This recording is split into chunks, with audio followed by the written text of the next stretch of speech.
কুয়েতে প্রায় ২.৫ লাখ অভিবাসীর বসবাস। প্রবাসীদের ভাষাগত দুর্বলতার ফলে ভিনদেশি ডাক্তারদের বুঝতে সমস্যা এবং ব্যয় বেশি হওয়া, চিকিৎসা নিতে অবহেলা করার ফলে জটিল রোগে আক্রান্ত হন তারা।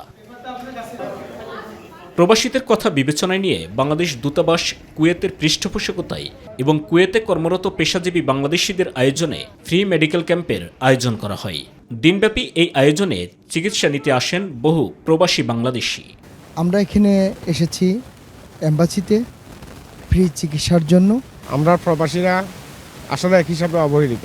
প্রথমবারের মতো এই ধরনের স্বাস্থ্যসেবা পেয়ে আমার কাছে খুবই ভালো লাগছে। নিঃসন্দেহে বলা যায় একটা মহতী উদ্যোগ এবং আমাদের জন্য, বিশেষ করে প্রবাসীদের জন্য একটা মাইল ফলক হয়ে থাকবে। দেশটির একদিকে কৃষি অঞ্চল আবদালি এবং আরেকদিকে ওয়াফরা অঞ্চলে বহু বাংলাদেশি কর্মরত। বিদেশের মাটিতে মাতৃভাষায় বাংলাদেশি চিকিৎসকদের সমস্যার কথা জানিয়েছেন তারা।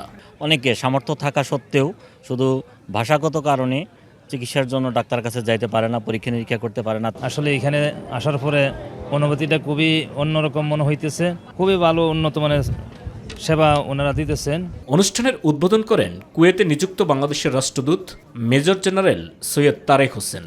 সহায়তা পেলে ভবিষ্যতে আবদালি এবং ওয়াফরা অঞ্চলে সরাসরি গিয়ে বিনামূল্যে স্বাস্থ্যসেবা দেওয়ার পরিকল্পনার কথা জানান বাংলাদেশের রাষ্ট্রদূত। যদি সম্ভব হয় আমাদের ফান্ড পর্যায়ে, যদি আমাদের ফান্ড লেভেল যদি ঠিকমতো রাখতে পারি আমরা আমাদের নিজেদের উদ্যোগের মাধ্যমে, সেক্ষেত্রে হয়তো আমরা নিয়মিতভাবে এই মেডিকেল ক্যাম্পটা করবো, যাতে করে প্রবাসী বাংলাদেশি কর্মীরা বেসিক স্বাস্থ্য সেবাটা থেকে যেন বঞ্চিত না হন। এই উদ্যোগে সহযোগিতা করেন বাংলাদেশের অভিজ্ঞ চিকিৎসক এবং নার্স।